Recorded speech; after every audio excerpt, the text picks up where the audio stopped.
Cette pièce est désormais pacifiée.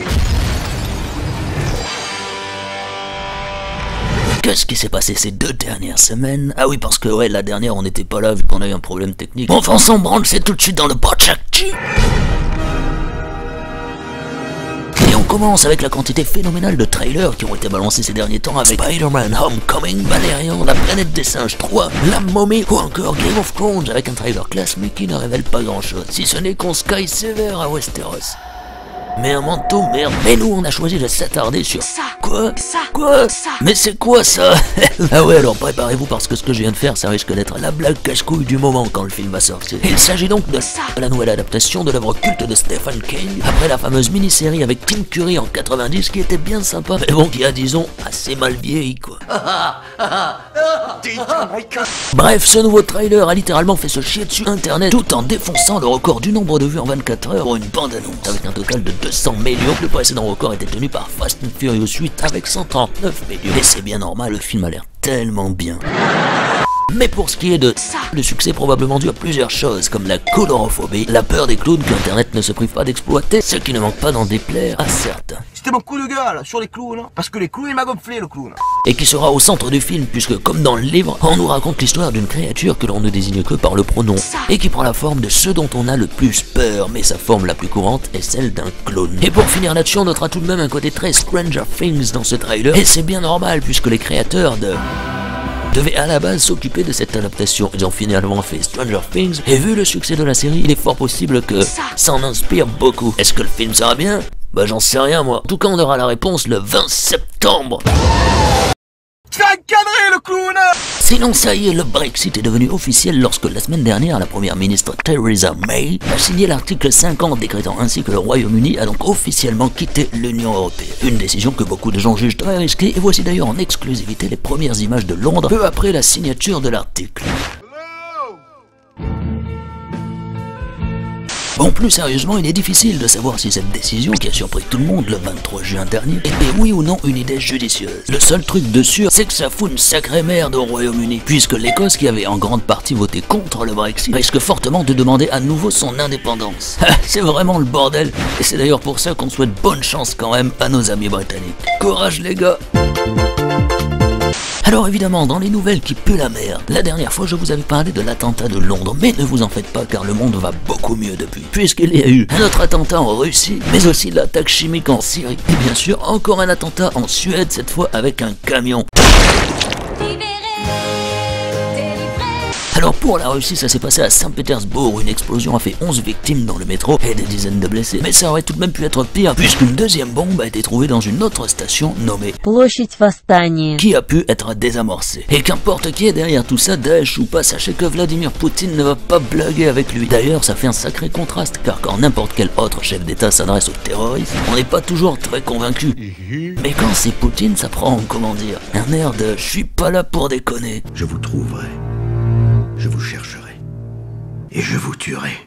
L'autre attentat a lieu en Suède où un camion a roulé à pleine allure sur les passants dans une zone piétonne très fréquentée de Stockholm, avant de finir sa course dans un magasin, un peu comme à Londres la semaine d'avant ou à Nice l'été dernier. Il y aurait eu cette fois 4 morts et 15 blessés, et comme Trump avait annoncé plus tôt cette année un attentat en Suède alors qu'il ne s'était jusque-là rien passé, forcément les théories du complot s'enflamment sur internet. D'ailleurs j'ai moi aussi forgé ma propre théorie, regardez bien. On peut lire sur le camion en question Kal Hall, qui est donc une marque de bière suédoise, mais si on va sur la page Wikipédia de la bière, on constate que celle-ci est fabriquée à partir d'eau et d'orge. Or, si on intervertit 2 lettres à orge, on obtient ogre. L'attaque aurait donc été menée par puisque Je suis un ogre! Tu vas encadrer! Et pour finir avec la merde, une attaque chimique a été lancée au gaz safran cette semaine en Syrie. Une violation donc des normes internationales établies par l'ONU qui stipule pourtant clairement que si vous voulez vous entretuer, ok, mais pas le droit aux armes chimiques, ça c'est de la triche. Trump a du coup voulu montrer que c'était lui le chef en se dépêchant suite à cette attaque de bombarder les bases de Bachar al-Assad. Une décision très controversée puisqu'elle va à l'encontre de ce qu'il disait durant sa campagne et qu'il reprochait même à Hillary. Et comble de malheur, on pouvait voir, alors qu'il était interviewé sur ce sujet dans son un extrait du film Star Wars Rogue One qu'il était visiblement en train de regarder dans lequel apparaît Dark Vador. Vous vous doutez qu'il n'en a pas fallu plus pour que Internet explose en faisant le rapprochement entre les deux dirigeants. N'empêche que c'est là encore une théorie intéressante. We need to build a wall. Niveau politique, c'était formidable en France parce qu'on a eu le deuxième épisode du débat présidentiel qui pourrait s'intituler Débat 2, la vengeance de Philippe Poutou. Et ouais, puisque c'était d'ailleurs là la petite nouveauté du débat, le fait que les 6 autres petits candidats dont l'absence avait été décriée la première fois étaient bien présents cette fois-ci, ce qui a évidemment permis au débat de gagner en clarté. On parle de révolution. Non, monsieur Mélenchon, s'il vous plaît. Monsieur Mélenchon. Si le mot encore un sens, révolution a un sens. S'il vous plaît, on ne comprend plus rien. Mais surtout, c'était l'occasion de jouer à... Alors, non, passe. Ah, lui, c'est l'assaut, Jean Lassalle. Yes! Merci. C'est pas fini. Mais on notera tout de même que l'un d'entre eux a particulièrement réussi à s'affirmer en la personne de Philippe Poutou, qui était chaud patate. One man show patate. Et qui, du coup, a un peu surpris tout le monde en défonçant les autres candidats. C'est d'ailleurs l'occasion pour nous d'ouvrir notre des punchlines. J'aimerais d'ailleurs que M. Macron nous dise ce qu'il en pense. Je suis d'accord avec vous sur ce dernier point. Ah, vous êtes toujours d'accord avec tout le monde? Non, ce n'est pas vrai. Et je ne les ai pas signés, qui ont abaissé la France. Et vous n'avez pas signé parce que vous n'avez jamais eu le pouvoir pour le faire. C'est des bonhommes qui nous expliquent qu'il faut la rigueur, qu'il faut l'austérité, et eux-mêmes, ils piquent dans les caisses publiques. Là, vous êtes pour la police. Ça illustre, ouais, quand nous on est convoqués par la police, nous ouvriers par exemple, on n'a pas d'immunité ouvrière, désolé, on y va. Voilà, vous avez une chance. Voilà.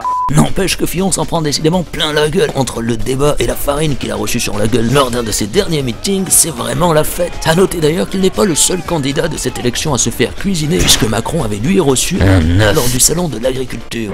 Headshot. Il ne manque donc plus que le lait et on pourra faire des crêpes.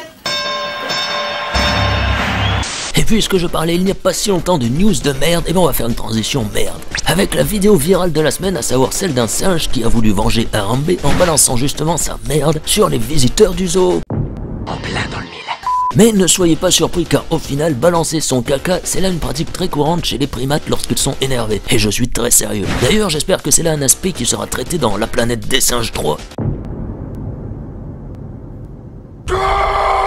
La news scientifique du moment, c'était surtout la NASA qui a en quelque sorte officialisé le programme SpaceX. Oh, mais c'est quoi SpaceX, merde? Eh bien, une idée brillante, car voyez-vous, balancer des fusées dans l'espace, c'est cool, mais ça coûte du pognon. Et pour remédier à ça, il y a donc SpaceX, un programme qui, résumé très grossièrement, permet en quelque sorte de recycler les fusées, puisque désormais, les fusées qui jusque-là se décomposaient petit à petit dans l'atmosphère, avant de larguer leur charge, reviendront maintenant sur Terre, comme dans Tintin, afin de pouvoir être réutilisées.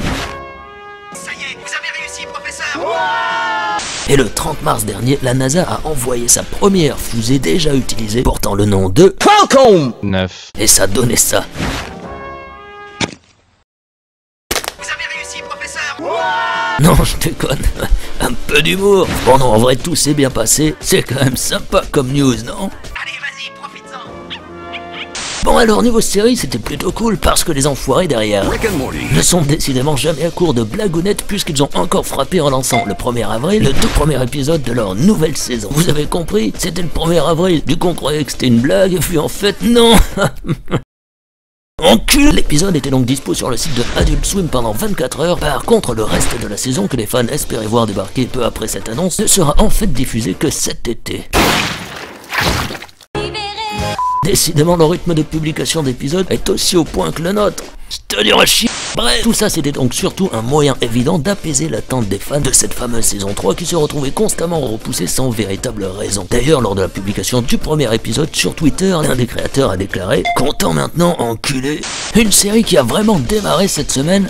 Elle, c'était bien sûr Better Call Saul. Et oui, lundi c'était donc le retour de notre avocat de fiction préféré avec lui. Saul Goodman revient lui aussi pour une 3e saison. Enfin, Saul Goodman, c'est toujours Jimmy McGill. Et d'ailleurs, vu que c'est là justement un des principaux reproches que faisait le public à cette série, à savoir le fait que la transformation de Jimmy McGill en Saul Goodman était vraiment très longue,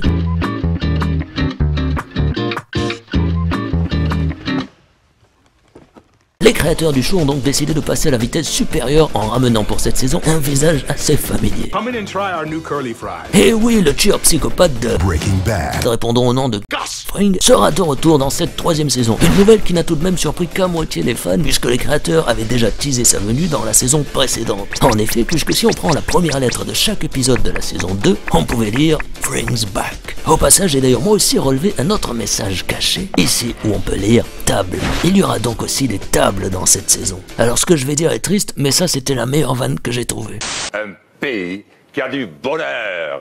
Petit événement musical cool, les premiers pas de l'acteur Jonah Hill à la réalisation. Et oui, le joyeux luron de la bande à Apato a ainsi réalisé un clip pour le rappeur Danny Brown. Vous savez, ce rappeur de Détroit complètement barré, qui a du coup développé au fil du temps un univers bien à lui. D'ailleurs, vous pouvez aller y jeter un petit coup d'œil à l'occasion. Une collab avec Jonah Hill était donc somme toute assez logique et le résultat c'est ce clip pour la chanson Hey Funny, extrait du 4e album de Danny, sorti en septembre dernier. Comme vous pouvez donc le constater, il s'agit d'une parodie de sitcom des années 80 dans un esprit tout ce qu'il y a de plus normal, puisqu'on y trouve du sang partout, un enfant démoniaque et Danny qui arrose les plantes à sa façon. Oh, Uncle Danny. Ah oui, on notera aussi un invité étonnant en la personne du réalisateur Gus Van Sant. Eh ouais, qu'est-ce qui branle là? Alors là, j'en sais rien. On passe aux sorties du mercredi des 2 dernières semaines, du coup ça risque d'être chargé comme mort. Alors en ce moment au ciné on a notamment... Poule et moi, 2. Bon alors pourquoi parler de cette... Bon, cette merde, hein, je pense qu'on peut dire. Vous êtes en train d'uriner sur mes chaussures? Ah ouais, bon bah oui, cette merde. Eh bien, juste pour souligner cette affreuse tendance des adaptations live de BD franco-belges sérieux. Il y a eu Lucky Luke, Astérix 3, 4, Benoît Bricefer, Boule et Bill donc, mais aussi du Cobu et des profs. Bon après, c'est pas des super BD non plus, ces deux-là, vous me direz. Mais bon, c'est pas fini, puisqu'arrivent Spirou et Fantasio et Gaston en 2018. Et Gaston qui en plus sera réalisé par Pef, qui avait déjà fait Les Profs. Putain, mais c'est pas vrai! Arrêtez. Et puis sinon, bien sûr, toujours niveau film français, il y a le fameux À bras ouverts qui sort également. À la base, le film devait d'ailleurs s'appeler S'il vous plaît, mais bizarrement, ils ont changé. Bon alors, ce film, comme pour Gangsterdam, avait un peu déchaîné les critiques, reprochant à ces films un humour très limite, voire insultant. Mais moi, j'aurais plus tendance à dire que c'est pas ça le problème. Ça, c'est juste de l'humour très lourd. Non, le véritable problème, dans le fond, c'est surtout que ce soit de la merde. Mais au final, ça, c'est logique que ce soit de la merde, quand on sait que c'est Philippe Chauveron qui a réalisé À bras ouverts, alias le terroriste du cinéma français qui était déjà derrière ce qu'on a fait au bon Dieu, mais surtout, et ça vous le saviez peut-être pas, les attentats cinématographiques qui étaient du Cobu 1 et 2. Tout est lié. Du Cobu, gratin. N'empêche que je peux pas m'empêcher de trouver quand même ça dommage pour Christian Clavier, car avant d'embarquer dans le train de la chiasse, bah il faisait des trucs sympas. Je vous ai fait un diapo.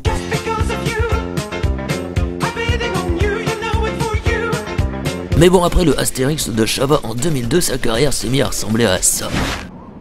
Sérieux, impossible de citer un bon truc, un truc un peu mémorable. Enfin, il va peut-être se rattraper avec son prochain film. C'est quoi déjà?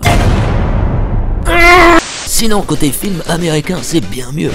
Ah non, peut-être pas en fait. Avec le 8e volet de Fast and Furious, alias la meilleure saga du monde. Donc si vous aimez les bonnes meufs, les grosses bagnoles et les bonnes meufs dans des grosses bagnoles, bah vous allez être servi. Au programme de ce nouveau volet, sans du coup le regretter Paul Walker, eh bien on a une boule de démolition, une course-poursuite avec un sous-marin, The Rock qui dévie une torpille et oh putain de merde. Dis donc, c'est pas une torpille! Qu'est-ce que c'est con. Je tiens quand même à préciser qu'à la base c'était juste des courses de bagnole. Donc avec tout ce qui arrive on peut se demander jusqu'où ils iront pour le 9 et le 10. Car oui, Universal ont officiellement annoncé qu'ils iraient jusqu'à un 10e épisode prévu pour 2021. Voici d'ailleurs le teaser officiel de Fast and Furious 10. Dis donc, c'est pas une torpille! Reste-moi les gars! Trop stylé sur ce coup-là, Hobbs. Et on termine nos sorties ciné avec l'adaptation de la série culte de beaucoup d'enfants des années 90, dont moi. D'ailleurs, regardez mon super jouet que j'avais. Attention. Voilà. Le reboot de Power Rangers, donc une série ultra space, et au final c'est assez logique quand on y pense. Parce qu'à la base Power Rangers c'était surtout une série japonaise intitulée Super Sentai, et qui avait un sacré style. Mais pour son exportation aux États-Unis, les Américains l'ont renommé avant de retourner avec des acteurs américains les scènes sans costume. Du coup ça donne une série étrange qui passe d'une culture à l'autre sans cesse, et au final c'est un peu ça qui lui donne son charme. Ça et la musique. Pour le film sorti ce mercredi, ils ont donc tenté de restituer ce charme si particulier, mais en changeant quand même quelques trucs, notamment les couleurs des costumes. Ah oui, parce qu'avant, le noir avait le costume noir, la fille le rose, l'asiatique le jaune et le schtroumpf le bleu. Et Et puisqu'on est toujours sur ce sujet, je termine avec l'anecdote qui tue que vous pourrez sortir pour vous la péter. Alors voyez-vous, Bryan Cranston, avant d'être connu pour Breaking Bad, eh bien il faisait notamment du doublage de monstres dans la série Power Rangers. En hommage à ça, le Power Rangers bleu a été nommé Billy Cranston. Alors forcément, quand Lionsgate a décidé de faire un reboot, ils ont eu l'idée de pousser l'hommage encore plus loin en allant jusqu'à lui confier le rôle de Zordon, le chef des Power Rangers. Et voilà, ça c'est l'anecdote, tu la sors à n'importe qui et t'es sûr de conclure avec la personne le soir même. Donc faites gaffe, hein, c'est un grand pouvoir là que je vous donne. Et bien sûr, un grand pouvoir implique de la queue et du nichon.